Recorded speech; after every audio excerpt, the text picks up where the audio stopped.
नमस्कार, ABP news देख रहे हैं आप और मैं हूं आपके साथ शिरीन। आप सभी को गणतंत्र दिवस की ढेरों बधाइयां।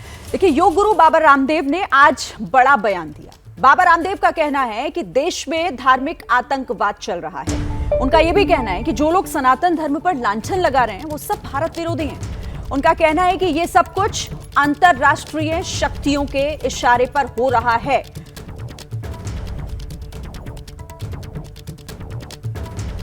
देश में एक रिलीजियस टेररिज्म चल रहा है, हिंदू सनातन धर्म को नीचे दिखाना। अब उस सनातन धर्म पर जो तरह तरह के लांछन लगा करके, कभी हमारे धर्मशास्त्रों का आश्रय लेकर के, कभी हमारे महापुरुषों के चरित्र पर लांछन लगा करके जो कुत्सित प्रयास कर रहे हैं, ये सारे के सारे भारत विरोधी, राष्ट्र विरोधी, अंतर्राष्ट्रीय शक्तियों के इशारे पर या तो षड्यंत्र कर रहे हैं, इस भारत को कहीं ना कहीं अपमानित करने की चेष्टा कर रहे हैं। उनका पुरजोर विरोध सारे देशवासियों को करना चाहिए। इसके साथ जो सनातन सत्य है, अदृष्ट अमूर्त जो आध्यात्मिक शक्ति हैं, वो भी सत्य होते हैं, लेकिन उसमें किसी प्रकार का ढोंग, आडंबर, पाखंड, अंधविश्वास, भूत प्रेत, शनि, केतु, राहु, इधर उधर के ये जो पूरा एक हम कहें कि पाखंड का जो बोलबाला है, उसको हमने कभी धर्म और संस्कृति नहीं माना। लेकिन ये सच है कि यदि भौतिक विज्ञान है तो एक अध्यात्म विज्ञान भी है और पारमार्थिक शक्तियां और सामर्थ्य भी हुआ करता है। अब वो एक प्रामाणिकता का विषय है कि इन शक्तियों को कौन कितनी प्रामाणिकता से जी रहा। तो अब यहाँ ये सवाल उठता है कि जो कह रहे हैं, जिस तरह के आरोप स्वामी रामदेव की तरफ से लगाए जा रहे हैं, उनका इशारा आखिर किस तरफ है? कौन है जो सनातन धर्म को बदनाम करने की या फिर उसके खिलाफ साजिश रचने का काम कर रहा है? इसी पर हम चर्चा करेंगे। कुछ खास मेहमान हमारे साथ मौजूद हैं। इस पर चर्चा करने के लिए कौन कौन जुड़ा हुआ है, सबसे पहले मैं आपको बता दूं, यहाँ स्टूडियो में मेरे साथ जय भगवान गोयल हैं, यूनाइटेड हिंदू फ्रंट के अध्यक्ष हमारे साथ जुड़ रहे हैं। इसके साथ ही विश्व हिंदू परिषद के प्रवक्ता विनोद बंसल हमारे साथ जुड़ रहे हैं और राजनीतिक विश्लेषक दानिश कुरैशी को भी इस वक्त स्क्रीन पर आप देख रहे हैं। आप सभी का बहुत स्वागत है एबीपी न्यूज पर। शुरुआत में सबसे पहले जय भगवान गोयल जी आपके साथ कर लेते हैं। क्या लगता है आपको, जो बाबा रामदेव ने आज कहा, जो स्वामी रामदेव की तरफ से इशारा हुआ, वो इशारा किस तरफ? श्री जी, पिछले कुछ दिनों से जो हिंदुस्तान में एक वातावरण बनाने की साजिश चल रही है, उसी की तरफ बाबा रामदेव जी ने इशारा किया है।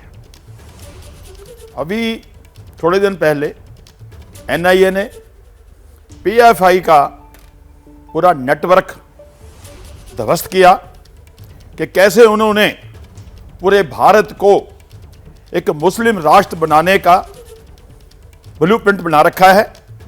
2047 में वो पूरे देश में स्लीपर सेल खड़े करके, आतंकवाद के पौधे पैदा करके 2047 को भारत को एक मुस्लिम राष्ट्र बनाने की पूरी प्लानिंग कर रहे थे, जो दुनिया के सामने आ चुके हैं। अभी हाल ही में जो ताजी घटना अगर देखें, बीबीसी वाले एक फिल्म बना रहे हैं मोदी जी को टारगेट करके, जबकि हमारे हिंदुस्तान की सबसे बड़ी कोर्ट, वहां की हाई कोर्ट एसआईटी, इस बात को पूरी तरह खुद डंके की चोट पे जांच पड़ताल करने के बाद कह चुकी है कि उस दंगों में मोदी जी का कोई हाथ नहीं था। वो दंगे जब हुए थे, जब कार सेवकों की ट्रेन को जलाया गया, वहां के स्थानीय लोगों ने प्रतिक्रिया के रूप में दंगे हुए और उसमें हमारे उस वक्त के मुख्यमंत्री, आज के प्रधानमंत्री नरेंद्र मोदी जी का कोई हाथ नहीं था। मगर बीबीसी ये पिक्चर बना करके हमारे देश के लोगों में ये पिक्चर दिखा करके देश में हिंदू मुस्लिम दंगे करवाने की साजिश रच रही है और उसको लेकर के हमारे देश में केरल की सरकार वहां फिल्म को रिलीज करना चाहती है। दिल्ली में जेएनयू में जो टुकड़े टुकड़े गैंग जो हमेशा से राष्ट्र विरोधी, हिंदू विरोधी रहा है, वो जबरदस्ती उस पिक्चर को दिखा करके माहौल खराब करने की कोशिश कर रहे हैं। अभी अभी जो हमारे धीरेन्द्र शास्त्री जी का मैटर आया कि कैसे अंधविश्वास का एक माहौल बना करके हमारे सनातन के ऊपर चोट करने का प्रयास किया गया। उसी के साथ साथ थोड़े दिन पहले रामचरितमानस, जो हमारा रामायण का सबसे बड़ा काव्य ग्रंथ है, उसको ही झूठा करार देने की साजिशें रची जा रही हैं, ये सारे की सारी चीजें इस बात की ओर ठीक है, इशारा आप कर रही तमाम है। घटनाक्रम को जोड़कर कह रहे हैं कि ये वो साजिश का हिस्सा है। ठीक है, मैं विनोद बंसल जी से ले लूं, फिर दानिश कुरैशी आपके पास भी आती हूँ। विनोद बंसल जी, क्या यही वो तमाम बातें हैं जिसकी तरफ इशारा स्वामी रामदेव कर रहे हैं कि तमाम जो साजिशें हैं इनका एक ही मकसद है कि सनातन धर्म को, हिंदू धर्म को बदनाम किया जाए? देखिए, अभी तो दिसंबर के अंत में इंदौर में हमारी विश्व हिंदू परिषद की केंद्रीय प्रबंध समिति 79 मंडल की बैठक में एक प्रस्ताव पारित किया गया था और उस प्रस्ताव में हमने साफ साफ कहा था कि मजहबी कट्टरता इस देश की दुश्मन है और उस पर रोक लगाना बहुत जरूरी है। और उस पर रोक लगाने के लिए हमने 6 पॉइंट एजेंडा भी दिया था। इसमें कुछ काम सरकार के करने के थे और कुछ जनता के करने के थे। हम ये कहते हैं कि देखिए, जब तक मजहबी कट्टरता पर पूर्ण रूप से अंकुश नहीं लगेगा, तब तक देश, धर्म, संस्कृति और समाज ये इस राष्ट्र का सुरक्षित नहीं रहेगा। और वही बात पूज्य स्वामी रामदेव जी ने कही है। और अभी जो जिस तरह से बागेश्वर धाम वाला मामला चल रहा है, उसमें तो चीजें और बिल्कुल एकदम निखर के सामने आ गई हैं। देखिए, बागेश्वर धाम बाबा जो कोई आज से ये कथा नहीं कर रहे थे, आज से इनके कोई इतनी बड़ी फॉलोइंग नहीं है। लेकिन आप देखिए कि सिर्फ 25 दिसंबर के बाद उन्होंने एक बार जो धर्मांतरण के विरुद्ध बिगुल क्या फूंका, सारी मिश्रणियां एक हो गई। और जैसे ही उन्होंने कुछ लोगों की घर वापसी कराई, तो उसके बाद तो सारे बिल आ गए।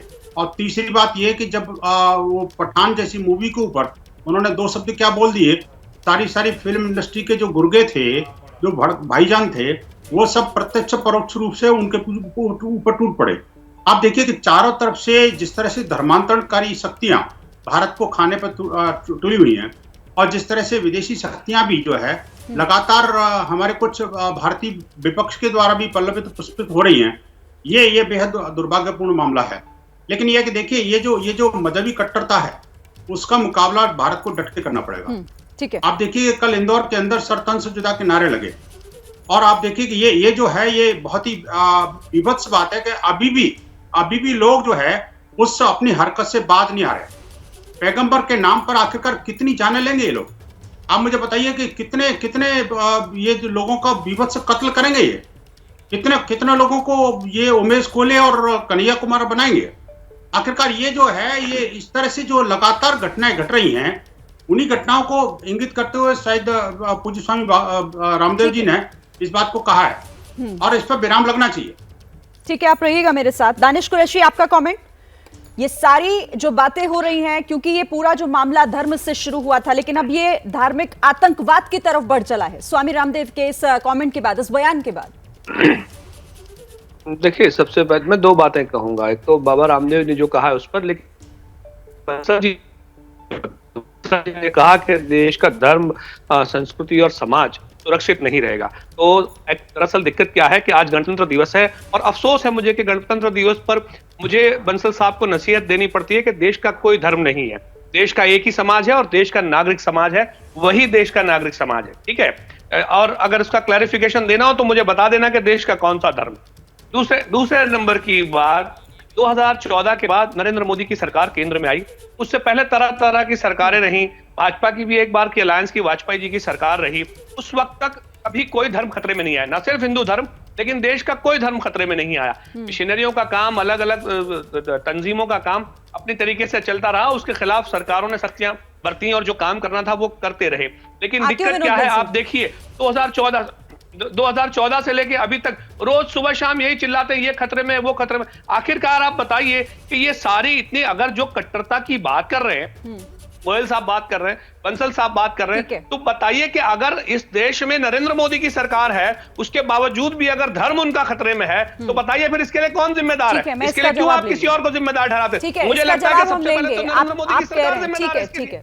ठीक है, आप नरेंद्र मोदी की सरकार को इन तमाम चीजों के लिए जिम्मेदार ठहरा रहे हैं। हमारे साथ अतीकुर रहमान भी है, इस्लामिक स्कॉलर। अतीकुर रहमान जी, अभी आती हूं आपके पास, लेकिन उससे पहले जिस तरीके से ये पूरा जो विवाद है और जिस तरह से विवादों में चल रहे, बाबा धीरेन्द्र शास्त्री ने ही कुछ दिन पहले कहा था कि जो सनातन धर्म के विरोधी हैं वही उन पर निशाना साध रहे हैं। तो सुना आपने धीरेन्द्र कृष्ण शास्त्री, जिस तरीके से उनके ऊपर भी तमाम जो आरोप लगे और उसके बाद उन्होंने ये बात कही थी, और वो यही कहते आ रहे हैं कि ये वो लोग हैं जो मेरा विरोध कर रहे हैं, जो सनातन विरोधी हैं। और बाबा रामदेव भी आज इसी तरफ इशारा करते हुए नजर आए। अतीकुर रहमान, आपका कमेंट।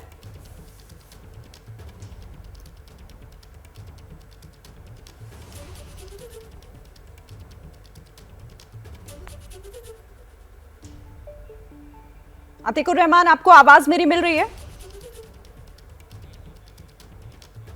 चलिए, लगता है उनसे संपर्क नहीं हो पा रहा है। मैं उनसे कमेंट लूंगी इस पर, लेकिन विनोद बंसल आप कुछ कहना चाह रहे थे जब दानिश कुरैशी बोल रहे थे। देखिए, मैं कह रहा हूं कि आज निश्चित रूप से आज भारत का एक 72वां गणतंत्र दिवस है। मैं सभी आप दर्शकों को हृदय की गहराइयों से बधाई भी देता हूं और शुभकामनाएं भी देता हूं। लेकिन साथ ही साथ इनसे कहना चाहता हूं, जो गणतंत्र की बात कर रहे थे, क्या ये बता सकते हैं कि क्या भारत का संविधान बड़ा है कुरान, या इस्लाम बड़ा है, या भारत माता? इन दोनों में से कोई एक बात का जरा जवाब दे दें तो पता लग जाएगा कि गणतंत्र में कितना विश्वास है इनका। इस्लाम बड़ा या भारत माता, और कुरान बड़ी या संविधान? दानिश कुरैशी, एक छोटा सा जवाब, उसके बाद जय जी। भगवान जी के पास आते हैं। देखिए, बिल्कुल बिल्कुल बिल्कुल। देखिए, बंसल साहब से कहिए कि आज उन्होंने 26 जनवरी के दिन अगर ध्वज लहराया है तो सबसे पहले इसी टीवी पे बैठ के माफी मांग ले। मैं इससे पहले भी उनको कह चुका हूं। सुनिए, अरे देखिए, इंटरप्ट मत करिए। बंसल साहब, आप बोल रहे थे मैं खामोश था। सुनिए, आप सुनिए। नहीं, आप बोल रहे थे मैं खामोश था। सुनिए, सुनने का अच्छा, ठीक है, दानिश कुरैशी और विनोद बंसल। जज्बा रखिए, ऐसे नहीं चलेगा, ऐसे नहीं मैंने चलेगा। सुनने का बंसल साहब, आप जज्बा बोल क्या रहे थे मैं होता है? खामोश ही जब सुन रहा प्रश्न था। पूछा उसका जवाब हाँ या ना में देना है बस। आप बताइए, कुरान बड़ा है, कुरान बड़ी या संविधान? बताओ ना, कुरान बड़ी या संविधान? फंस गए ना, फंस गए ना, फंस गए ना। अब आपको गणतंत्र याद नहीं है? आपके गणतंत्र में विश्वास करने वाले लोग हैं ना।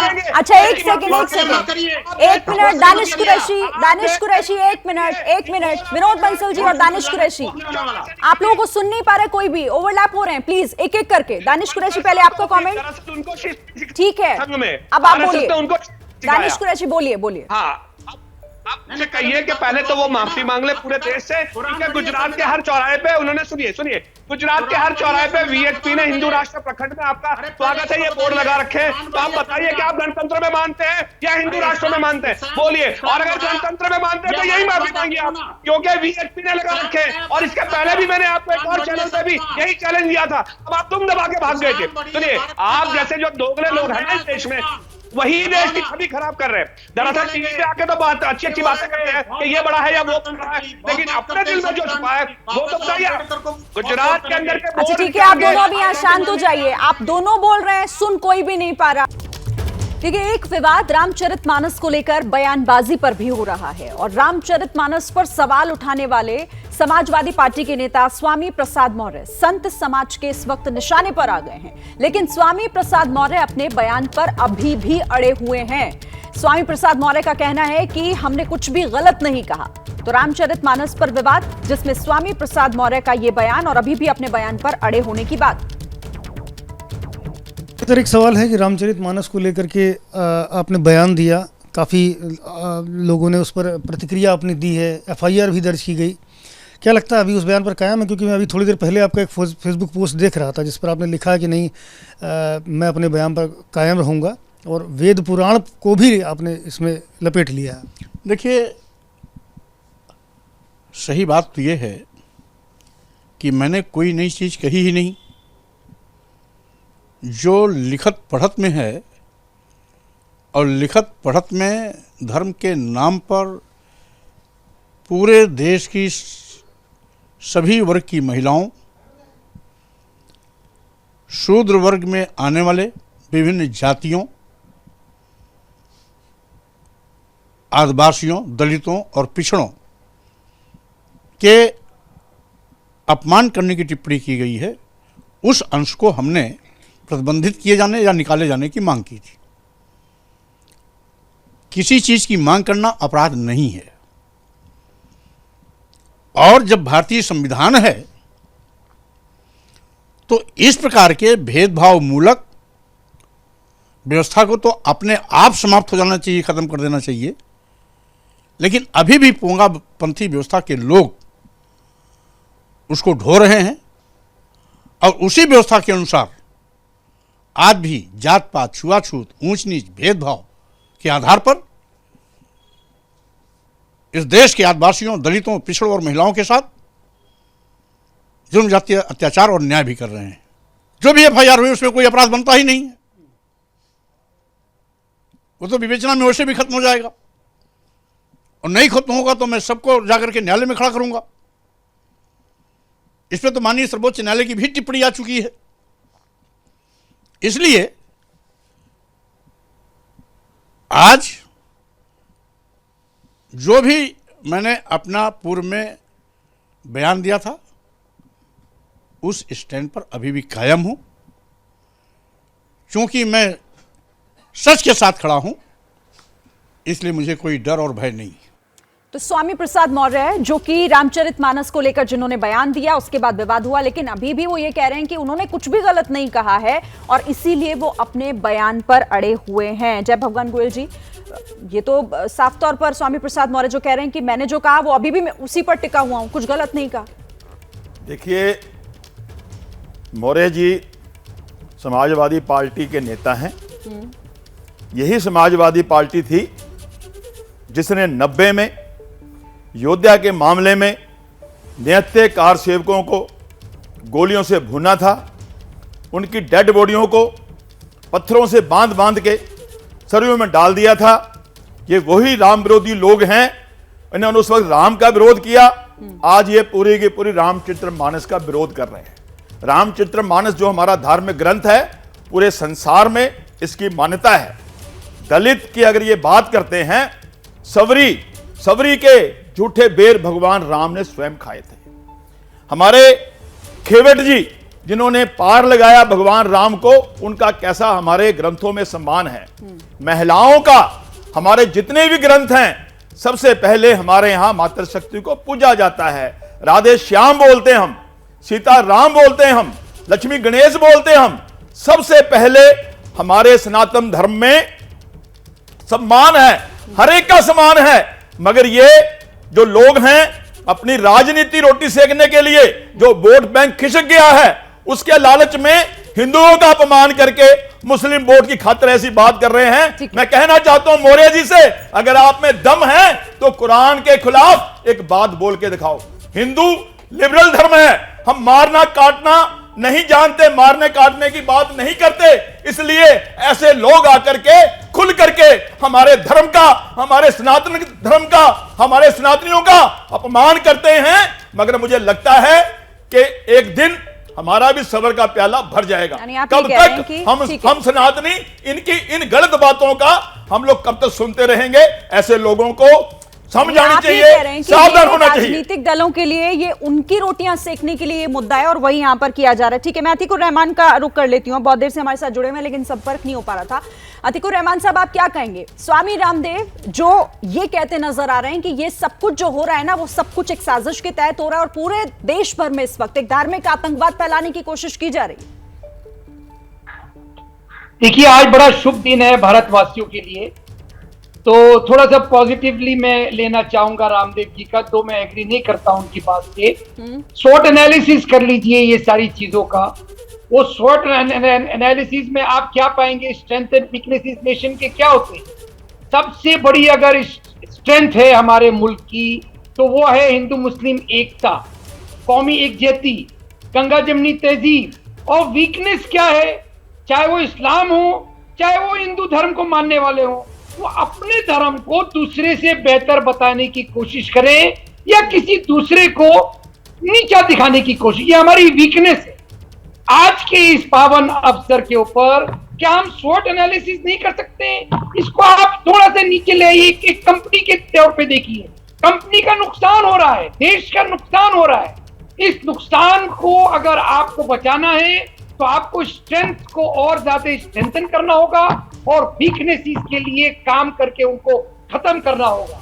कोई धर्म किसी को नीचा ना दिखाए और कोई धर्म अपने आप को फौकियत हासिल करने वाला ना बताए। हो गया मामला सॉल्व। हिंदू मुस्लिम एकता जिंदाबाद है और हमारा संविधान तिरंगा जिंदाबाद है। ठीक है, विनोद बंसल जी, यहाँ फॉर्मूला दिया है अतीकुर रहमान ने। मेरे फॉर्मूले का तो जवाब अभी तक आया नहीं। और ये मुझे लगता है अगर ये नहीं दे सकते तो जरा ये दे दें। आखिरकार कुरान बड़ी के संविधान, इस्लाम बड़ा है, भारत माता। तो उसमें आपको ये जितनी चुपड़ी चुपड़ी बातें करते हैं ना टीवी चैनल की डिबेट में बैठ करके, इस्लाम के बारे में इतना कुछ इन्होंने बोला है। तो एक मिनट, इस्लाम के बारे में जितना कुछ इन्होंने चिकनी चुपड़ी बातें बोली हैं वो धरातल पर कहीं दिखनी भी तो चाहिए। अरे अतीकुर रहमान जी, आप समझिए, आपके एकमात्र कहने से या टीवी चैनल पे बैठ करके बोलने से कुछ नहीं होने वाला। इसके अपने वहीं बैठे जहाँ मैं बैठा हूं, अच्छी तरह जानते हैं, आप भी वहीं बैठे जहाँ मैं बैठा हूं। इस्लाम का और क्या चाल लेके चरित्र चल चेहरा सकते हैं? क्या है? चलिए इस्लाम के चलिए कारण ही प्लेटफॉर्म दुनिया बना आतंकवाद की लीजिए, राह इससे पर बड़ा प्लेटफॉर्म फंसी हुई कोई है तो। आप देखिए, आप जो कह रहे हैं ना कि भाईचारा सिखाता है, इस्लाम कोई धर्म नहीं सिखाता। मैं कहता हूँ कुरान की वो आयत जो है वो क्या कहती है, वो जो बार बार आप कहते हैं कभी जो इस्लाम को नहीं मानता वो काफिर है, और काफिर के साथ क्या किया जाए वो आयत खुद कह रही है। एक बात, दूसरी बात ला इलाहा इल्लल्लाह, और इसका क्या अर्थ है भाई, मुझे बता दो जरा। मुझे आप डिबेट कह रहे हो छोड़नी भाईचारा, चाहिए, क्योंकि भाई को दिक्कत क्या चारे है, की तरह चलना थोड़ी दिक्कत भाईचारा क्या होता है, है भाई। विनोद बंसल साहब मुद्दों पर तो बात कर नहीं रहे और वंस अगेन वो डिमीन करने की बात कर रहे हैं किसी के भी मदद तो को। है। चलिए ये मजहबी चलिए तो वो मौर्य है। साहब से जवाब दे दीजिए। दानिश जी डिबेट छोड़ने की बात करने लगे हैं। बात करना छोड़िए, मैं जवाब आप मौर्य देना साहब से दानिश जी जो कीजिएगा। सच के ऊपर बात मैं आ रही है, जवाब सब देना सुन रहे चाहूंगा। हैं। अतीक भाई ऐसे जाहिल लोगों से अच्छा जवाब एक और मिनट विनोद बंसल जी, यहाँ सबका सम्मान, इसका मुझे लगता है सबको सबका और सबके धर्म का भी सम्मान करना चाहिए और उसके बाद अपनी बात रखनी चाहिए। ये जरूरी हो जाएगा। प्लीज, इस मंच पर सभी सम्माननीय है, सबका धर्म सम्माननीय है, उसके बाद अपनी बात रखते हैं। ठीक है, देखिए, हिंदू समाज कभी किसी का सम्मान नहीं करता, ये मैं दावे के साथ कहता हूँ। और मैंने अभी तक जो कुछ बोला है वो न तो मैंने इनके व्यक्तिगत, न ही इनके धार्मिक ठीक है। सम्मान को कोई ठेस पहुंचाई है। चलिए, ये मैं कह अब सकता जवाब हूं। ले लेती हूं। लेकिन मैं कुछ क्लैरिटी चाहता हूँ। आखिरकार जो ये बात कह रहे हैं, इनकी कथनी और करनी का अंतर भी तो ठीक समझ में है। आना चाहिए। वो वही अतीकुर रहमान वही कह रहे थे ना कि मजहबी कट्टरता, उन्होंने भी अपनी भाषा में शायद उसी का जिक्र किया था, अगर मैं सही हूं तो। लेकिन उसका जवाब मैं दानिश कुरैशी आपसे ले लूं, फिर आती हूं अतीकुर रहमान साहब आप। ठीक है, दानिश कुरैशी। देखिए दिक्कत क्या है, देखिए बंसल साहब आप ठीक है, दानिश कुरैशी बोलिए एक एक करके।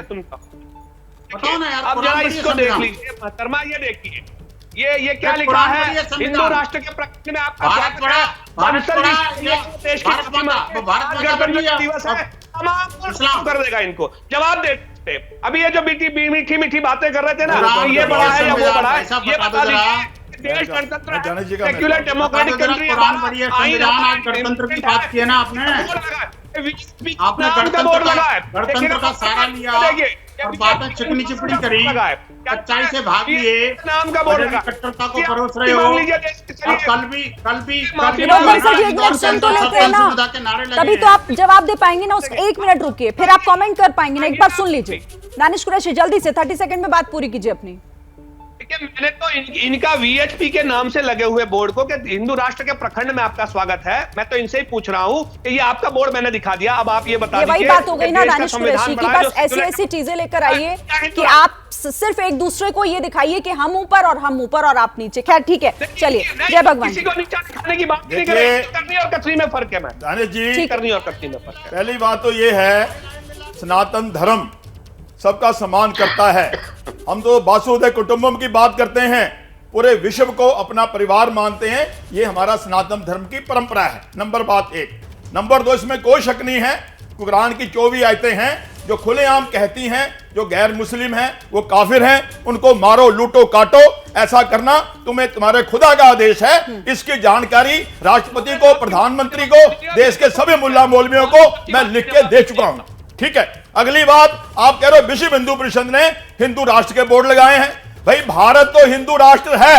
47 में हिंदुस्तान पाकिस्तान बना था, आपके पुरखों ने देश का बंटवारा करवाया था कि हम हिंदुस्तान में नहीं रहेंगे, हमें अलग मुल्क चाहिए। आपने अलग मुल्क लिया, पाकिस्तान बन गया। अब भारत हिंदू राष्ट्र है और हिंदू राष्ट्र रहेगा, इसमें चिढ़ने की जरूरत नहीं है। ये भारत हिंदू राष्ट्र है।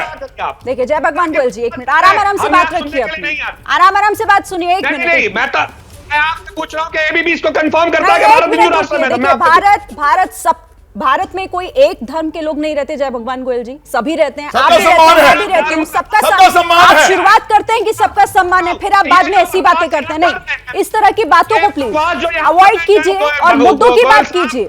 हम बात कर रहे हैं कि आखिर स्वामी रामदेव को ये क्यों कहना पड़ा कि धार्मिक आतंकवाद फैल रहा है, बात उसकी कीजिए।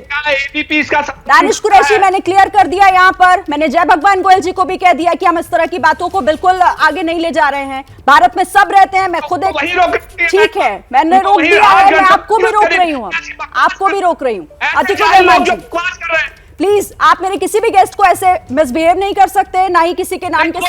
हमारे देश को गाली देंगे और हम सुन लेंगे मैडम, मैं हूँ उसके लिए यहाँ पर दानिश कुरैशी, मैंने उन्हें रोका, मैं आपको रोक रही हूँ। अब आप शांत रहिए। अतिकुर रहमान साहब, कुछ धारणाओं का दुरुस्त करना जरूरी है। क्योंकि मैं रिसर्चर हूं इस्लामिक स्टडीज के ऊपर, मैं अपने एक्सपीरियंस से और अपनी रीडिंग के तहत ये बताना चाहूं, हमारे हिंदू भाई काफिर नहीं है, इनको मारा नहीं जा सकता।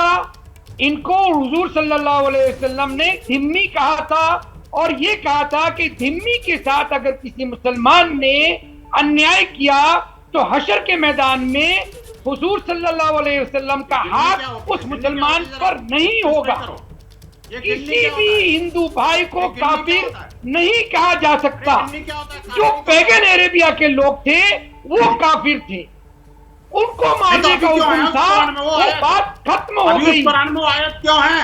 अभी भी तो काफिर की डेफिनेशन वही है आपकी, कुरान में बदली थोड़ी है। हिस्ट्री को मिटा नहीं सकते हैं आप, हिस्ट्री को मिटा नहीं सकते हैं। आगे आने वाली जनरेशन को ये बताना जरूरी है कि आतंकवाद फैला सकते हैं, ये आपको अधिकार दिया हुआ कुरान ने पैगंबर मोहम्मद सल्लल्लाहु अलैहि वसल्लम पर हमले किए, उनको मारने की किए थे तो हमने थोड़ी किए यार। आप हमारे ऊपर क्यों हमले कर रहे हो? चैलेंज किया आप हमारे ऊपर क्यों हमले कर रहे हो? जिसने हमले किया उससे पूछो ना। उसी तरह से जाकर के लड़िए, अगर हिम्मत है तो। ठीक है, देखिए अगर इस तरह की यही आप लोग एक दूसरे के धर्म में उलझ गए हैं, बजाय इसके कि हम उस पर बात करते जिस टॉपिक को लेकर हमने शुरुआत की थी। वक्त मेरे पास इतना ही था। बहुत बहुत धन्यवाद। सभी खास मेहमान हमारे साथ जुड़े, इस चर्चा में शामिल हुए।